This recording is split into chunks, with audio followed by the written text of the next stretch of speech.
అక్కడ మనకు ఆ యొక్క విలేజ్ వారు చాలా అభ్యంతరం చేశారు. కన్స్ట్రక్షన్ జరగకుండా ఆ యొక్క పునాదులు తీసేటప్పుడే వారు చాలా ఇబ్బంది పెట్టారు. నన్ను, నరసింహారావు గారిని, సుందరరావు గారిని, కొంతమందిని ఆ యొక్క పంచాయతీ ఆఫీసుకి పిలిపించి మొత్తం విలేజ్ వారంతా గెరో చేశారు. కొట్టాలనే స్టేజ్కి వచ్చారు వాళ్ళు. యాక్చువల్గా మాకు ఇక్కడ అవసరం లేదు, మా యొక్క విలేజ్లో ఎవరు క్రైస్తవులు లేరు, మీరు ఎందుకు ఇక్కడ మందిరం కడతా ఉన్నారు అని వారు అభ్యంతరం పెట్టారు. యాక్చువల్గా రాణిపేట నుంచి విశ్వాసులు ఉన్నారు, వారు అక్కడికి వచ్చి హాజరు కావాలని. అదేవిధంగా ఆ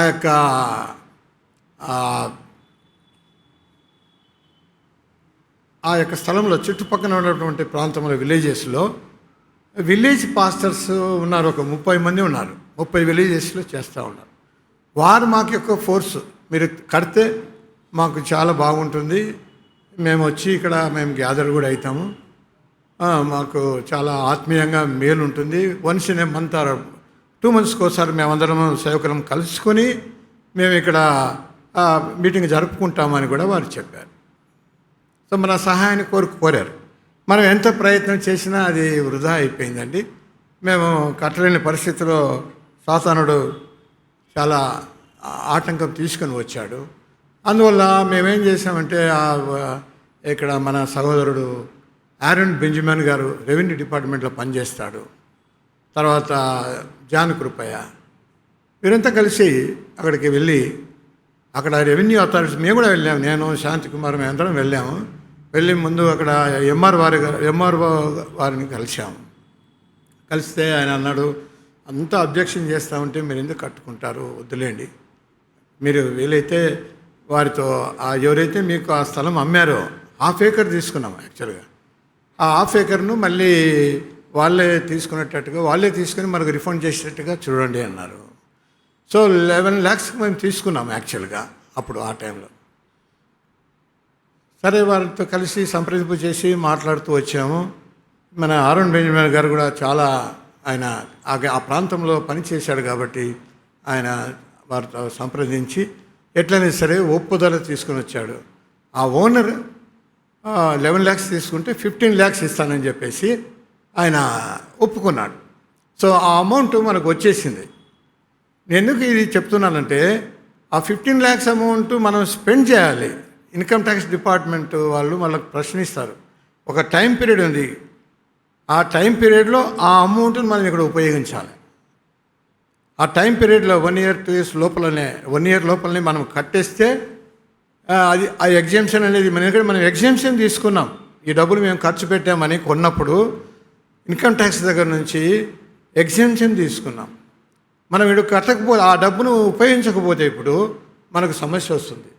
అప్పటి నుంచి పెనాల్టీస్ వేస్తాడు, దాని మీద ఇంట్రెస్ట్ వేస్తాడు, ఇవన్నీ సమస్యలు వస్తాయి. అది ఇన్కమ్ ట్యాక్స్ రూల్. కాబట్టి ఎగ్జామ్షన్ తీసుకున్నాం కాబట్టి ఆ డబ్బుని స్పెండ్ చేయాలి. ఇప్పుడు స్పెండ్ చేయాలంటే మనం అంతా అన్నలంతా కదా కలుసుకొని మేము మరి ప్రార్థనాపూర్వకంగా ఈ యొక్క దొరకుంటలో అది ఓన్లీ షెడ్ ఉంది. ఆ షెడ్ను మరి కనీసం పిల్లర్స్ లేపి రూఫ్ వేయాలని ఒక తలంపు వచ్చింది. దానికి ఒక కమిటీని ఫామ్ చేసి మరి దాన్ని వీఆర్ ప్రొసీడింగ్. ఎందుకంటే మీకు సంఘానికి చెప్పలేదు, మీరు ఏం చేస్తున్నారో, ఏం జరుగుతుందో అనే సమస్యలు వస్తూ ఉన్నాయి, ప్రశ్నలు వస్తూ ఉన్నాయి. కాబట్టి సంఘానికి ముందుగానే తెలియపరుస్తూ ఉన్నాము. The brothers who are interested to help in construction, ఎవరైతే ఇంట్రెస్ట్ తీసుకుని మేము చేస్తామని అన్నారో వారికి అప్పచెప్తాం. ఏ ఏజ్లో నేను చెల్లపల్లిలో ఎంత శ్రద్ధ తీసుకొని కట్టడానికి ప్రయత్నం చేసి చెల్లపల్లిని ముగించాను. కానీ ఇప్పుడు నాకు కాలం లేదు, ఏజ్ ఫ్యాక్టర్స్ వస్తున్నాయి. మనము పైరు చేసి చెమట వచ్చి మనం పని చేయాలంటే చేయలేం. మనకు మనసు ఆత్మలో ఉండొచ్చు చేద్దామని, కానీ మనం చెట్టలు చేయలేం. శరీరము మనకు మరి కోఆపరేట్ చేయదు. కాబట్టి ఈ యొక్క దీని కొరకై ప్రభు చిత్తం అయితే శుక్రవారం రోజు ఇక్కడ నుంచి కొంతమంది ఇక్కడికి వెళ్ళి అక్కడ చూసి చెల్లపల్లిలో ఎందుకు మేము కూడా అది దొరకుంటేనే ఆలోచిస్తున్నామంటే అక్కడ కోతులు ఎక్కువ ఉన్నాయి. ఆ కోతులు ఏం చేస్తున్నాయి, అక్కడ దుంకి ఆ షెడ్ మీద పడడం వల్ల ఆ షెడ్ సిమెంట్ రూఫ్స్ కాబట్టి అవి పగిలిపోతున్నాయి, హోల్స్ అవుతున్నాయి. మన బ్రదర్స్ అంతా పరిచయమైన వాళ్ళు అదే చెప్తా ఉన్నారు. ప్రతిసారి రిపేర్ చేయడమో లేదంటే కొత్త షీట్స్ చేయడమో ఇలాంటి సమస్య వస్తుంది. కాబట్టి మరి ప్రభు చిత్తం అయితే ప్రార్థన చేయండి. మీరంతా కూడా దొరకుంటలో పిల్లర్స్ లేపి రూఫ్ అన్న కనీసం వేసేస్తే ఆ యొక్క మంకీస్ ప్రాబ్లం ఉండదు. ఒకటి. ఇంకొకటి, చక్కగా వచ్చేటువంటి వారు ఇప్పుడు మళ్ళీ కొంచెం చాలా ఇంప్రూవ్ అవుతూ ఉంది మందిరము. కాబట్టి ఇక్కడి నుంచి వెళ్తూ ఉన్నారు. మళ్ళీ రిపీట్ చేస్తున్నాము. ఇక్కడ నుంచి కొంతమంది ఎవ్రీ సండే వెళ్ళి అక్కడ సండే స్కూలు, అక్కడ మరి ఆరాధన పరిచర్య ఇవన్నీ చేస్తూ వస్తున్నారు. సాటర్డే వెళ్తారు, ఫ్రైడే వెళ్తారు, కొన్నిసార్లు